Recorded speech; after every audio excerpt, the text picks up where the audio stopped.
Cinta cappuccino setengah pahit.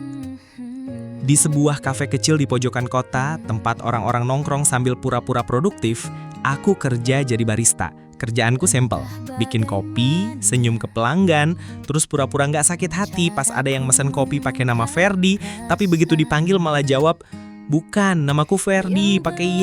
Gimana sih, Mas?" Hidupku biasa-biasa aja, sampai suatu hari datanglah karyawan baru, namanya Sinta. Sinta masuk kafe dengan wajah lugu, kayak anak magang yang masih bingung bedanya mesin espresso sama rice cooker.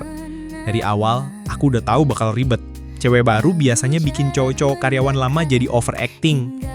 Aku, barista senior sok bijak. Sinta, kalau ada pelanggan mesen kopi, jangan panik. Sinta pura-pura paham. Iya kak, kopinya dibikin pakai teh ya. Hari pertama aja udah salah jalur. Tapi entah kenapa, aku mulai nungguin dia. Caranya ngomong suka belibet, kayak podcast motivasi yang kebanyakan noise. Caranya nulis nama pelanggan di cup juga aneh. Rina bisa berubah jadi Rino, Bayu berubah jadi Bayi, tapi ajaibnya pelanggan malah ketawa, bukannya marah. Mungkin itu yang disebut charm. Suatu hari, kafe lagi sepi.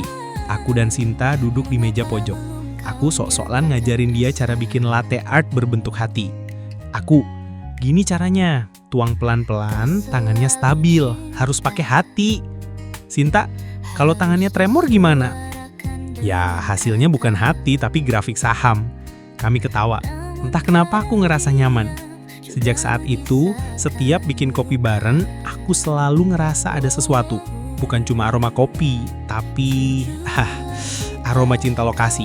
Yang kadang lebih pahit dari espresso, tapi bisa bikin nagih juga. Tapi ada masalah klasik. Bos kafe kami nggak suka karyawan pacaran. Katanya bisa ganggu kerja. Padahal yang bikin kerja nggak maksimal itu dia sendiri. Soalnya kalau shift pagi selalu datang jam siang. Jadi aku dan Sinta terjebak di hubungan aneh. Dekat, sering bareng, tapi nggak bisa bilang suka. Kadang aku pengen jujur, tapi takut ditolak. Kadang aku pengen cuek, tapi malah kangen. Akhirnya aku sadar, kisah cinta di kafe ini mirip sama cappuccino setengah pahit. Nggak selalu manis, tapi tetap bikin anget. Dan mungkin itu cukup. Dan tamat. Dengerin cerita tentang cinta yang mungkin relate buat kamu hanya ada di sini.